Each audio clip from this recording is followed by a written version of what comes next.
King Pig by Nick Bland. King Pig could never understand why the sheep didn't adore him.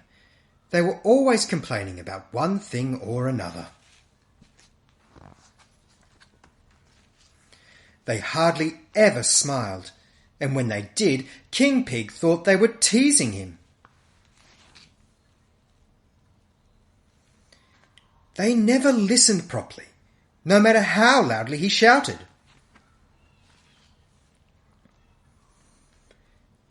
And the harder he tried to get their attention, the more they ignored him. Because he was the king, he could make the sheep do whatever he wanted, whenever he pleased.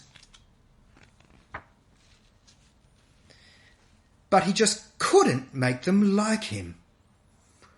"Maybe they would like me more if I looked fancier," said King Pig. For that he would need a lot of fancy new clothes. But who could he get to make them? King Pig woke up all the sheep and invited them into his nice warm castle.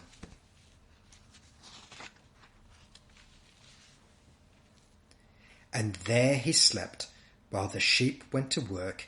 They gathered up every last snippet of their wool, and they knitted all through the night until the king had his pile of fancy new clothes. In the morning, King Pig was ready to prance. He looked spectacular. He was ferocious. He was fearless. He was the best-dressed king in the kingdom.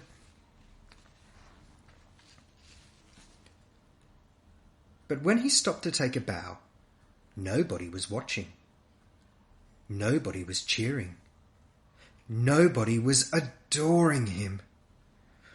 "What do I have to do to make you like me?"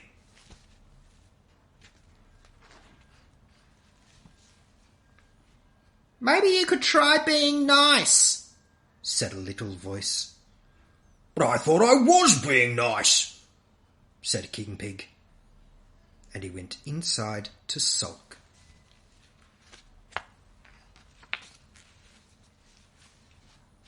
That night, King Pig couldn't sleep. He felt something he'd never felt before. He felt sorry.